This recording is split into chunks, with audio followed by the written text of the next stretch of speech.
ಕರ್ನಾಟಕ ನಾಡಿನ ಜನತೆಗೆ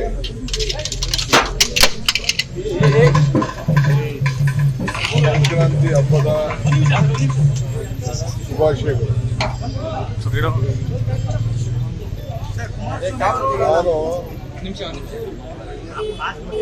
ಪ್ರಯತ್ನ ವಿಫಲ ಆದರೂ ಪ್ರಾರ್ಥನೆ ವಿಫಲ ಆಗೋದಿಲ್ಲ ಅಂತ ಟ್ವೀಟ್ ಮಾಡಿದ್ದೀನಿ.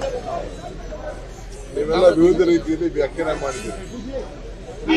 ನನ್ನ ಕಾವೇರಿ ಆರ್ತಿ, ನನ್ನ ಪ್ರಾರ್ಥನೆಗೆ ನ್ಯಾಯಾಲಯದಿಂದ ಆ ಕಾವೇರಿಗೆ ಒಂದು ಹೊಸ ರೂಪ ಬಂತು. ಕೇಂದ್ರ ಸರ್ಕಾರಕ್ಕೆ ನೇರವಾಗಿ ಕೋರ್ಟ್ ಹೇಳಿದೆ, ಇದು ನೀವೇ ತೆಗೆದುಕೊಳ್ಬೇಕಾದಂಥ ತೀರ್ಮಾನ ಟೆಕ್ನಿಕಲ್ಲು, ಬೇಕಾದಾಗ ಯೋಜನೆ ಅಡಿಯಲ್ಲಿ ನೀವೇ ತೀರ್ಮಾನ ಮಾಡಬೇಕು ಅಂತ ಹೇಳಿ ಈಗ ಮಾರ್ಗದರ್ಶನವನ್ನು ಕೊಟ್ಟಿದ್ದಾರೆ. ಅದಕ್ಕೆ ನಾನು ಈ ಶುಭ ಸಂದರ್ಭದಲ್ಲಿ ನಮ್ಮ ಕಾವೇರಿ ಆಸ್ತಿಗೆ ದೇವರು ನಮಗೆ ಫಲ ಕೊಟ್ಟಿದ್ದಾನೆ ಅಂತ ಹೇಳಿ ನಾನು ನಿಮಗೆ ಟ್ವೀಟ್ ಮಾಡ್ತೀನಿ. ಅದನ್ನು ಬೇರೆ ರೀತಿ ನೀವು ವ್ಯಾಖ್ಯಾನ ಮಾಡೋದು ಅರ್ಥ ಇಲ್ಲ, ಅದು ಚಿಂತೆ ಇಲ್ಲ.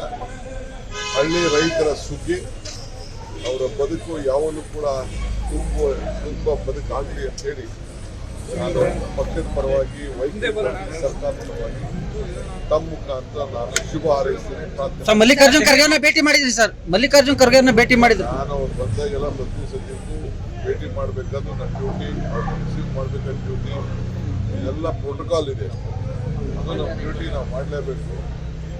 ಏನಂತೇನು ವಿಶೇಷ ಏನು ಸರ್, ರಾಹುಲ್ ಗಾಂಧಿ ಅವ್ರ ಜೊತೆ ಮೊನ್ನೆ ಚರ್ಚೆ ಮಾಡಿದ್ರಿ ಪ್ರತ್ಯೇಕವಾಗಿ, ಅದ್ರ ಬಗ್ಗೆ ಏನಾದ್ರು ಮಾತುಕತೆ ಆಯ್ತು? ಡಿಸ್ಕ್ಲೋಸ್ ಮಾಡೋಕ್ಕಾಗಲ್ಲ. ಈಗ ನಾವು ಮಾತಾಡಿಲ್ಲ ಅಂತ ನಾನು ಹೇಳುದಿಲ್ಲ.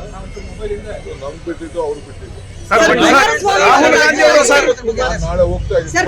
ರಾಹುಲ್ ಗಾಂಧಿ ಅವರ ಭೇಟಿ ಬಳಿಕ ರಾಹುಲ್ ಗಾಂಧಿ ಅವರ ಭೇಟಿಗೆ ಸಮಯ ಕೇಳಿದ್ರು ಸರ್. ಮತ್ತೆ ನಾಳೆ ನಾನು ಭೇಟಿ ಮಾಡ್ತಾ ಇದ್ದೀನಿ. ಎಲ್ಲ ಇರ್ತಾರೆ. ನಾವು ನನ್ನ ಅಸ್ಸಾಂ ಮೀಟಿಂಗ್ ಇದೆ ಮಧ್ಯಾಹ್ನ. ನಾನು ಹೋಗ್ತಾ ಇದ್ದೀನಿ. ಸರ್, ರಾಹುಲ್ ಗಾಂಧಿ ಭೇಟಿ ಬಳಿಕ ನಿಮ್ಮ ಬೆಂಬಲಿಗರು ಒಂದಷ್ಟು ಖುಷಿಯಾಗಿದ್ದಾರೆ ಸರ್. ಅದಕ್ಕಾಗಿ ಏನ್ ಸಂದೇಶ ಕೊಟ್ರಿ ಅನ್ನೋ ಒಂದು ಚರ್ಚೆಗಳು ಕೂಡ ಶುರುವಾಗಿದೆ. ರಾಹುಲ್ ಗಾಂಧಿ ಭೇಟಿ ಹೊಸದೇನಲ್ಲ ರೀ. ಯಾರು ಹೇಳಿದ್ದು ನನಗೆ ಅರ್ಥ ಆಗಿಲ್ಲ. ನಮ್ಮ ಪಕ್ಷದ ವಿರೋಧ ಪಕ್ಷದ ನಾಯಕರುಗಳನ್ನ ಭೇಟಿ ಮಾಡೋಂಥದ್ದು, ಪಕ್ಷದ ಅಧ್ಯಕ್ಷ ಭೇಟಿ ಮಾಡೋಂಥದ್ದು, ಫೋನ್ ಮಾತಾಡೋದು, ಅವೆಲ್ಲ ಪಬ್ಲಿಕ್ಕಲ್ಲಿ ಪಬ್ಲಿಕ್ ಚರ್ಚೆ ಮಾಡೋಂಥದ್ದು ಮತ್ತೊಂದೇನಲ್ಲ. ತಮ್ಮ ಹಿತೈಷಿಗಳು ಬೆಂಬಲಿಗರ ಬಯಕೆಯನ್ನ ರಾಹುಲ್ ಗಾಂಧಿ ಅವ್ರ ಮುಂದೆ ಇಡ್ತೀರಾ ಸರ್? ನೀವು ನಿಮ್ದು ಬೈಕೇನು ನನಗೆ ಕುಮಾರಸ್ವಾಮಿ ಸರ್. ಲೇಟೆಸ್ಟ್ ಹಾಗೂ ಇಂಟ್ರೆಸ್ಟಿಂಗ್ ಸುದ್ದಿಗಳಿಗಾಗಿ ಬಾಸ್ ಟಿವಿ ಕನ್ನಡ ಚಾನೆಲ್ನ ಸಬ್ಸ್ಕ್ರೈಬ್ ಮಾಡಿ. ಹಾಗೆಯೇ ಬೆಲ್ ಐಕಾನ್ ಪ್ರೆಸ್ ಮಾಡಿ. ಇದರ ಜೊತೆಗೆ ಫೇಸ್ಬುಕ್, ಇನ್ಸ್ಟಾಗ್ರಾಮ್, ಎಕ್ಸ್ ನಲ್ಲೂ ಮಿಸ್ ಮಾಡದೆ ಫಾಲೋ ಮಾಡಿ.